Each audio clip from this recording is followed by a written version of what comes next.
Welcome to a new edition of the Neon Jazz interview series with filmmaker Kristian St. Clair. He produced and directed an illuminating documentary called This is Gary McFarland. He was the influential composer, arranger, vibraphonist, and vocalist that left an incredible mark on the world of jazz and music overall. He collaborated with some of the finest names in jazz and had one incredible decade from 1960 to 1970, a prolific creation, and left us at the age of 38 after ingesting methadone while having a drink in a New York City bar. Kristian has a lot of fresh insights into Gary, his music, making the film, and why this musician is so important for people to hear about and know. Dig it, my friends. First of all, hey, thanks for taking a little time to speak with me about your film. I really appreciate absolutely. it. No problem. You know, what I find one of the coolest things about guys like you and filmmakers, kind of with the whole vein of searching for Sugarman, is I think you're bringing a really good spotlight on these guys that just didn't have the full force of our PR machine these days, and more people should have known about Gary, that's for sure. Absolutely. Yep. So, without any further ado, what I want to do is, for those that aren't in my audience of listeners that may not be familiar with Gary McFarland, and there's probably a decent amount, how would you effectively lay down a verbal synopsis of who he was? Yeah, he was, he just kind of came up through in that kind of last, what I think few people have kind of referred to this last golden age of jazz, sort of the late 50s into the mid to late 60s, with all those studio guys like Brookmeyer, Clark Terry, Jimmy Rainey, Steve Kuhn, that were all active in that time, and he quickly kind of distinguished himself as a fresh new arranger composer, kind of along the lines of Gil Evans. Yeah. And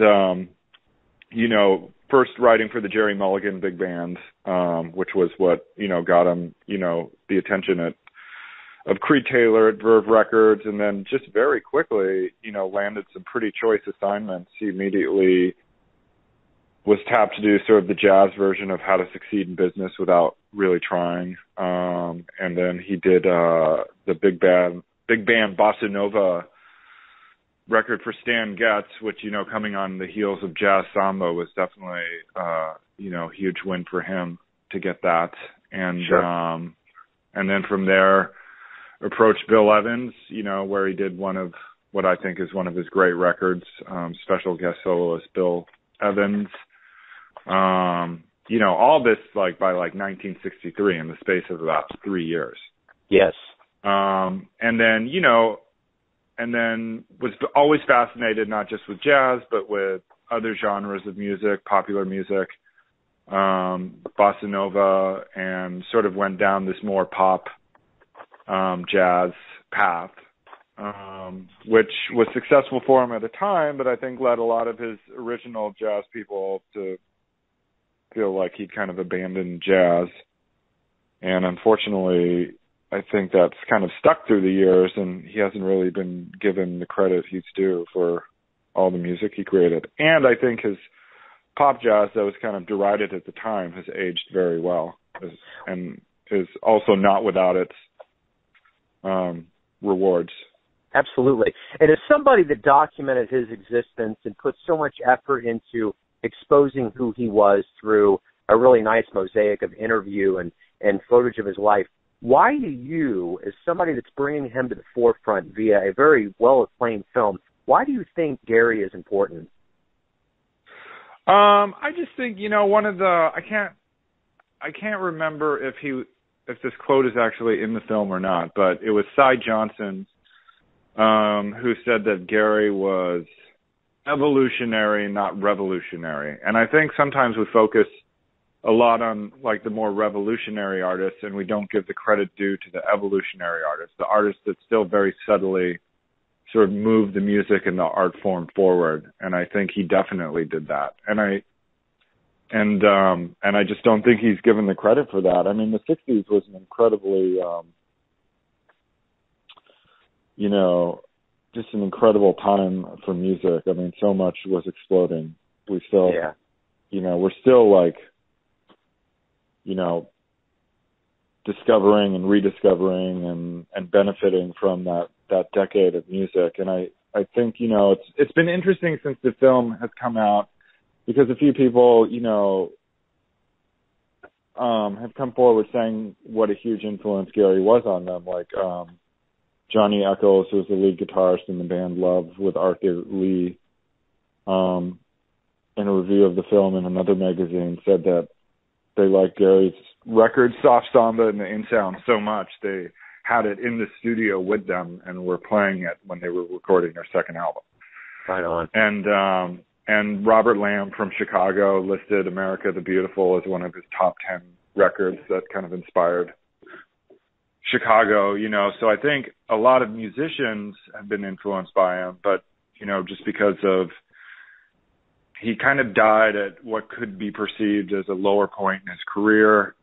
And, he wasn't on a major label when he passed away. A lot of the jazz gatekeepers, I think still held a grudge against him for, what they perceived as selling out, So he just never got, there was never any weight thrown against, a reissue program or any attempt, to put those records out. So he's just fallen through the cracks, basically. Why don't you think at the time he sold better? You mean like what? Oh, yeah, I think you mean his more pop-oriented records?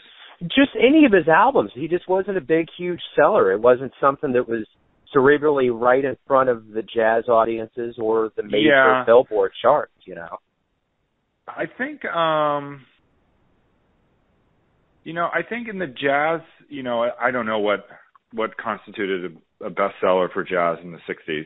Certainly, like, I think the records he did with Stan Getz I think those sold pretty good. I definitely think he was a pretty strong presence in the jazz world. I think Soft Samba sold great initially. I mean, that was the album that allowed him to actually put together a working touring group and go on a tour. But I think sort of as the decade wore on, it was kind of, there was a little bit of too little, too late, and the music was just staying so fast, changing so fast. And I think being in your mid-30s in like 1967 or something like that, you were kind of considered old and part of the establishment, which is kind of ridiculous by today's standards. But, he was just a little, maybe like 3 to 5 years too old to have like really capitalized, I think, on what he was trying to do from a pop perspective. Why do you think he was a very sought after guy? Why do you think a lot of big hitters of jazz wanted to play with him? I think they just really liked his charts that he came up with. And he was also a very empathetic producer as well. I mean, that's another part of his, talents that I think it's kind of unrecognized a little bit, like even, the Gabor Szabo records that he produced for Sky just sound great, like he was definitely had a great touch in the studio. And I think he was like really talented at like putting the right people together in the room and just giving them the space they need and the environment they need to create great music, He definitely, I don't know if you read I love that Al Cooper anecdote that I put in the front of the liner notes. I think that sums up, his personality beautifully and why people, wanted to work with him. And also, obviously, the charts that he wrote were incredible as well. Yeah, absolutely. So at what moment did you say, I'm going to make a film about Gary McFarland, like the Big Bang moment? When did that happen and how did it go about?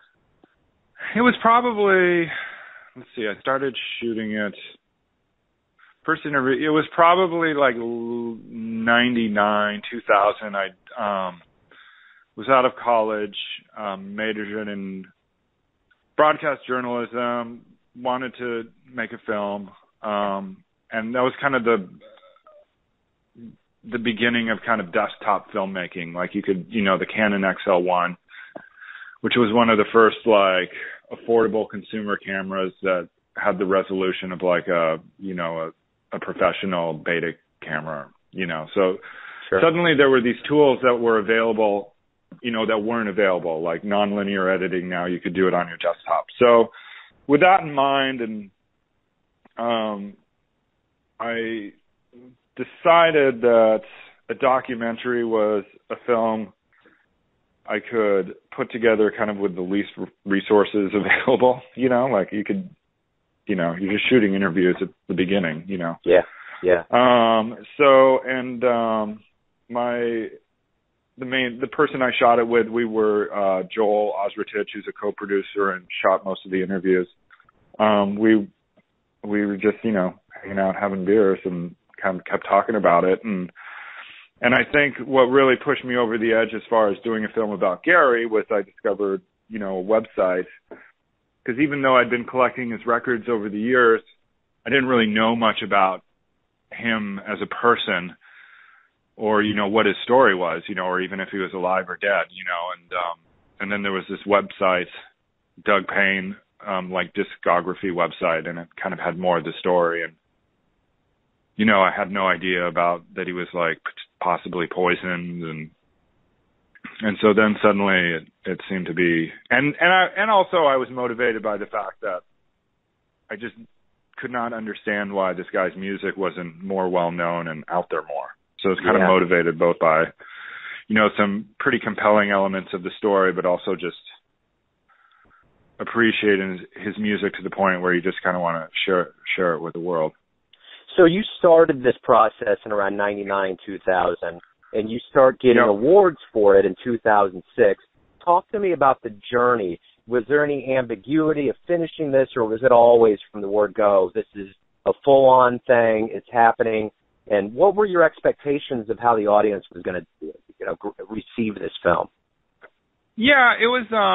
I never felt like I was going to abandon it or anything like that. It was, it was a long process, learning a lot of things as you go along, and yeah, it played at some film festivals starting in like 2006, and that cut, so first interviews, I shot the majority of the interviews were shot between 2000 and 2004. Yeah. And then, kind of off and on editing for about a year and a half, 2 years. And then I was never fully satisfied with the edit I had put together that played at the film festivals. And even though, the film was well received and people liked it, no one really came forward wanting to distribute it.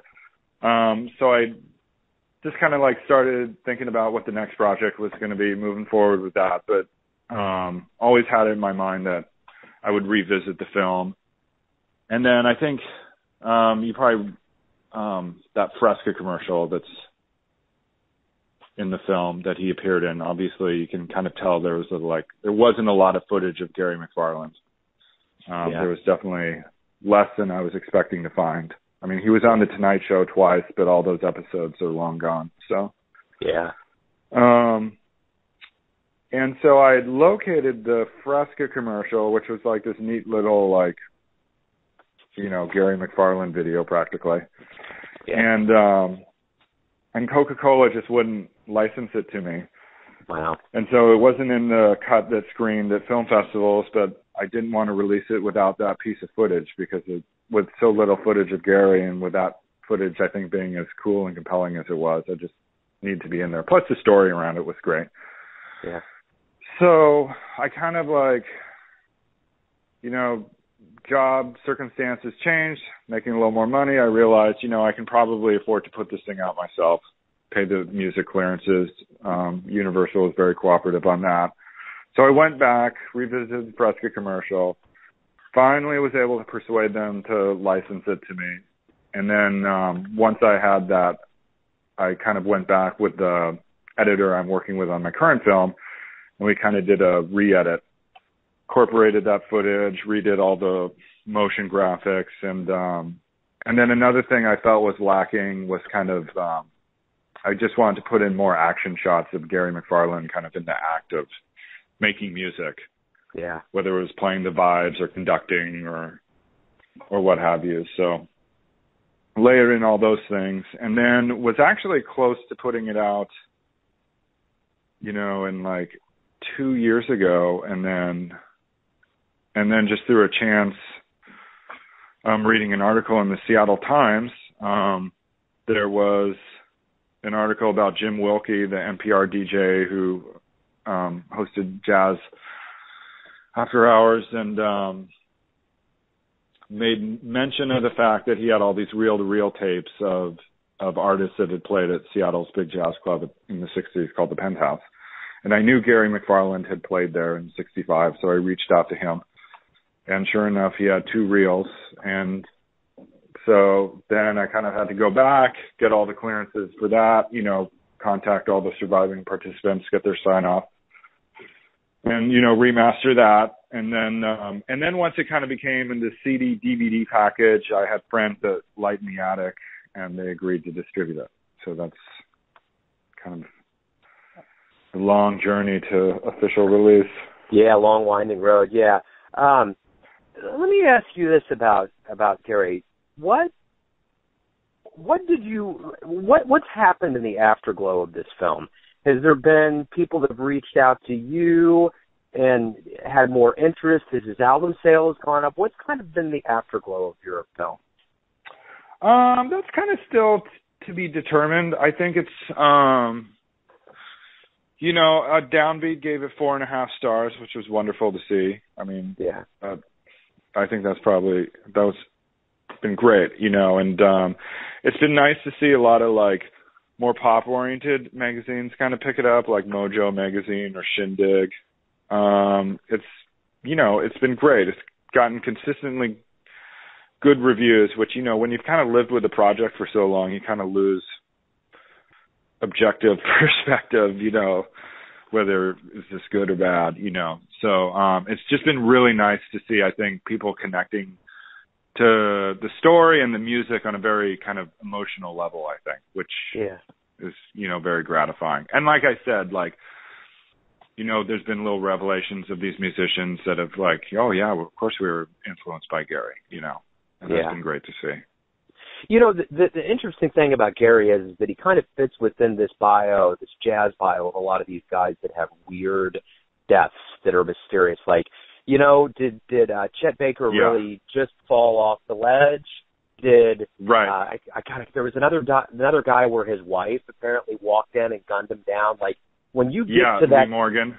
Yes, Lee Morgan. So when you get to that point in your life where things are spinning kind of in that Laura Palmer kind of Lynchish kind of a thing, what do you think happened that day? Personally, as someone that's delved into this, because you hear prank. It's really, malicious. I mean, it's, I don't know. I mean, it's so, what's crazy is the fact that it's common knowledge that he died of a methadone overdose, regardless of whether he took it knowingly or it was a prank. And that there was no investigation or paper trail. Like, there was no report filed. And so regardless of the question, did he know it or didn't he, you know, there was definitely a cover-up, you know. So, and I think, you know, that was probably orchestrated out of business needs by, you know, the bar owner, because, you know, the cops were always kind of shaking down these club owners and would have used that as an excuse to kind of, you know, shut the place down. So he kind of had to orchestrate some kind of cover up, you know, whether that was paying off cops not to look into it further or what. But I mean, the death certificate has him like dying of a fatty liver, which is just totally ridiculous. Yeah. You know, and it was like New York in the early 70s and 71. It was like a different, grittier place. You know, it's pre-internet, you know, stuff just, but, you know, at the same time, it was still news enough that there was, you know, a half-page obituary in the New York Times. But yeah, it's just a mystery. It was just, you know, that someone that notable could die and everyone just kind of, oh, I guess he just died of a heart attack at 38. Yeah. Without, you know, even though everyone is like, oh my gosh, he drank methadone, and, you know, there's obviously this like story spinning around that something, you know, bad happened. But there was no... The thing that strikes me too about his death is that you would figure for an abrupt end at 38, such a big decade of creativity, his spirit would want to have the last laugh, and it seems to me that this film might be it. To resuscitate the spirit of him and get him back out there might be the last, reverberating tale, so to speak, in our human dialogue of jazz and how we construct story.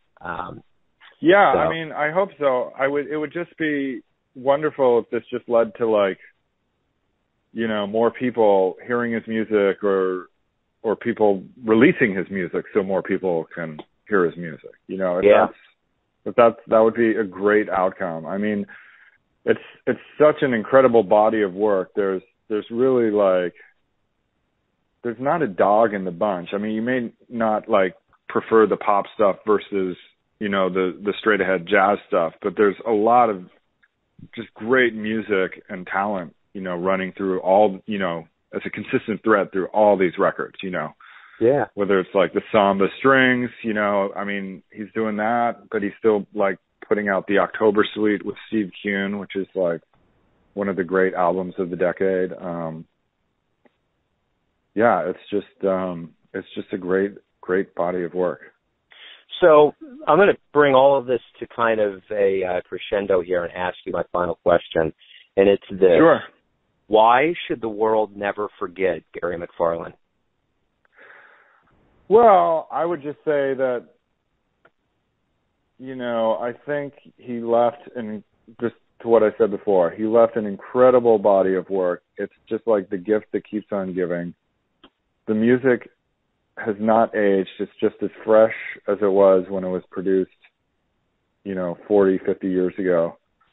And that was just a special era of music, period. Like, just the way it was recorded, you know, the musicians, you know, the lives these musicians led to them being musicians, you know, is just such a different path, you know, like being raised, you know, during the Depression in rural Oregon and then, you know, discovering jazz and moving to New York. I mean,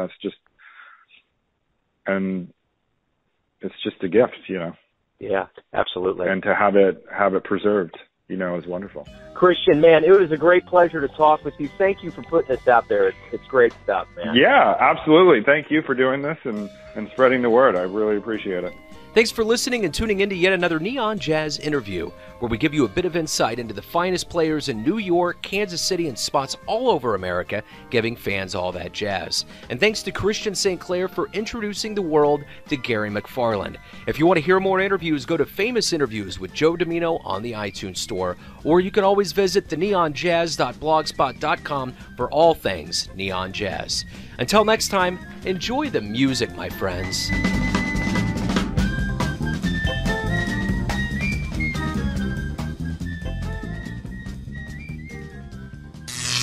Neon Jazz.